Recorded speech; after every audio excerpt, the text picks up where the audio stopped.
Calvary, the summer is flying by. This pandemic is lasting longer than any of us initially anticipated, and it is far from over. It is a difficult time for churches, for teachers and schools, for restaurants, for sports, for those experiencing homelessness, for businesses, for first responders and medical professionals, for families and children and youth, for those living alone. It's a difficult time for everybody. Acknowledging the difficulty of this time, we're also seeking to celebrate what is going well with our ministry and how we are adapting and evolving to be the church in meaningful ways. Thank you, Calvary, for your ongoing resiliency, compassion, patience, and creativity. From Michelle Mendoza organizing a way to get supplies to Black Lives Matter protesters downtown, to the men's group doing a food drive for Jewish Family Service, to over 60 people attending our first outdoor service in the parking lot, to many of you delivering meals to those following surgeries, to staff developing a virtual vacation Bible school, a hymn request line, faith formation resources, the delivery of yard signs and magnets, the delivery of VIP gifts, and keeping us all connected through the e-news and virtual worship. Calvary, we are being the church together, even as we're apart. As I shared with you in May, staff and council are evaluating and making decisions about our building closure and virtual and in-person ministries on a quarterly basis during the pandemic. At the June council meeting, Lori Grosskopf presented the COVID-19 building guidelines and protocols that she developed in consultation with Resource Management Chair Bill Warren and with staff. Lori consulted many different resources and ultimately developed Calvary's guidelines based on recommendations from the Centers for Disease Control and Prevention and the National Institutes of Health. Lori also outlined for us the cleaning supplies and signage being purchased and installed over the summer to prepare the building to have people in it again. She emphasized to us that the guidelines are subject to change as new information comes out from the CDC and the NIH and other entities. At that council meeting, we also reflected upon the increased engagement with virtual worship, as well as the deep longing many of us have to see one another and be close to one another in community. After having a month to reflect, at the July council meeting, staff and council returned to the discussion of how we should move forward for the fall quarter. We discussed the ongoing safety concerns of the COVID-19 pandemic, as well as how the building guidelines would affect various in-person ministries at Calvary. Given the limited number of people we can have safely in our building, and the restrictions around actions such as singing, hugging, standing close to one another, serving food or drink, lingering in enclosed spaces, to name a few, while also acknowledging the need to provide space for some to gather safely in person in limited numbers, Council voted on these decisions for September, October, and November. First, Calvary's building will be open for use by small groups of 15 people or less by reservation or appointment and in accordance with the safety protocols in the COVID-19 Building Operations Guidelines Report.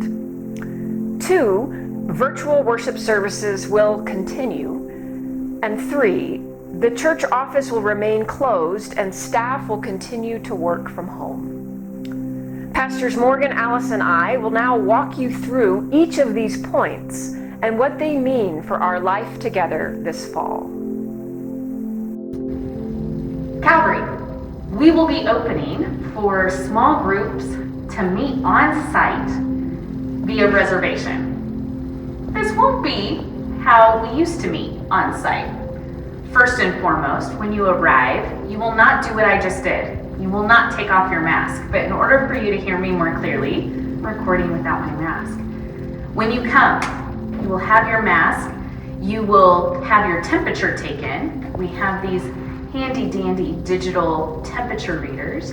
When you come to your designated room that has been reserved and chairs have already been spaced out, social distance apart, you will load from the front of the room to the back of the room, and before you enter, we'll make sure you have your mask on, that your temperature is just right, and that you use these wonderful hand sanitizing stations. These will be located around the building. A great chance for you, as soon as you come in, hand sanitize. As you get to your room, feel free to hand sanitize again. And when you leave, do that one more time. This is our best way of keeping each other safe as we find ways to creatively meet on site. You'll hear more about small group size, what rooms you'll be allowed in, and other things you can expect to ensure that everybody stays safe and healthy. One of the key things we want to make sure you know is that before, when you used to come to Calvary and you could go and check out the library and you could check out different spaces in the church, like the coat room or maybe your mailbox or things like that, we're going to ask that you not wander the church. That when you walk in these doors, you go straight to your designated room. The rooms will be preset. They will be facing, all the chairs will be facing one direction, and you will be able to experience small groups in a different way. Masks will be worn the entire time, and we will ask that if you happen to be able to take your temperature before you come and it's above the recommended temperature, that you stay home. And obviously, if you have any symptoms of COVID-19, we ask that you stay on site. The reservations are needed so that we can be sure to do some contact tracing.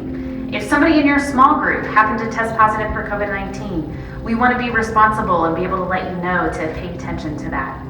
That you may have a 2-week window where you need to keep eyes on symptoms. We will be doing everything we possibly can that while we open September through November for small group reservations, that we keep you as safe as possible. And the best way you can love your neighbor during these times is to bring your mask, wear it, and ensure that everybody is kept safe. Distanced apart, no hugging, no high fives, no elbow bumps. We want you to enjoy the content and the community as best as you can in the safest ways possible. Calvary, we look forward to experience this new way of gathering, and we have done all that we can, thanks to Lori Grosskopf and Bill Warren, to ensure that all the safety measures are in place. Bring your mask, and you will help us do that as well. Our worship will continue to be virtual, with videos posted on our YouTube channel using YouTube Premiere. We have found that using YouTube Premiere is a tremendous way for us to worship together at the same time, and using the live chat helps us connect to each other through the screen. If you'd like to use the live chat feature but you're not sure how, I will be happy to help you. Now, some of you may be sad that we won't be worshiping in person, and I feel that grief too.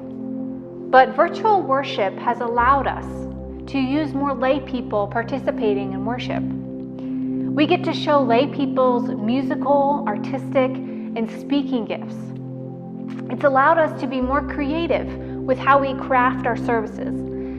In the gathering, for instance, I've been able to film spiritual formation tutorials that probably wouldn't work as well if we did them in person together. And many of you like that you can watch our worship videos at any time. You're also more likely to re-watch content that we post. And we have a lot more people all over the country watching our services. Maybe they're a friend of a friend or a family member, but in this time of virtual worship, we have all of these services right at our fingertips. Our YouTube channel currently has 36,395 views to date, which equals 5,800 hours of people watching our videos. We currently have 191 subscribers. Our traditional worship videos average between 200 to 300 views, and the gathering averages between 75 to 150 views. And for the most part, we can still feel that connection to our church in virtual worship. Our healing and wholeness service via Zoom is one example. I was amazed how I was brought to tears by everyone sharing their burdens and their griefs. Worshiping through a screen has made me feel a lot less alone in my own griefs. But one hurdle to virtual worship is accessibility. Before this pandemic, if you wanted to worship with us, it was as easy as driving to church and walking through our doors. But now you have to have internet, a tablet or a computer, and some tech know-how on how to view our services. And we strive to be a church that is open to all and closed to none, and that includes accessibility to our worship services. If you don't have the means to watch our services on YouTube, you can request DVDs be mailed to you. Pastor Morgan is putting our services on DVD by request, so you can call or email her if you'd like that option. And we will continue to hold parking lot worship once a month, as long as the weather cooperates, and we cherish that opportunity to physically worship together. We encourage you to RSVP for these opportunities and be with us as we worship. But we do plan on recording these outdoor services for those who don't feel quite comfortable yet being around others. Given the restrictions we have on space in our offices, the limits on how many employees can be working in that limited space, the fact that staff share so many common spaces, the fact that we can only have so many people in the building at once, and because the building is open by appointment only, the office will remain closed for September, October, and November, and staff will continue to work from home. Even as we staff continue to work from home, many of us must use the building to complete certain tasks, and so we will continue to schedule that time with Lori as we've been doing since mid-March. You may schedule an appointment to meet with a staff member over the phone or via Zoom or even in person if both parties feel safe doing so. Per our cleaning and building protocols, there is a designated space at the church for one-on-one in-person meetings, and you may schedule those meetings by contacting Lori Grosskopf. Even though you cannot physically walk into the office, you may continue to call us at 303-757-8421. Messages are checked regularly throughout the day, Monday through Friday.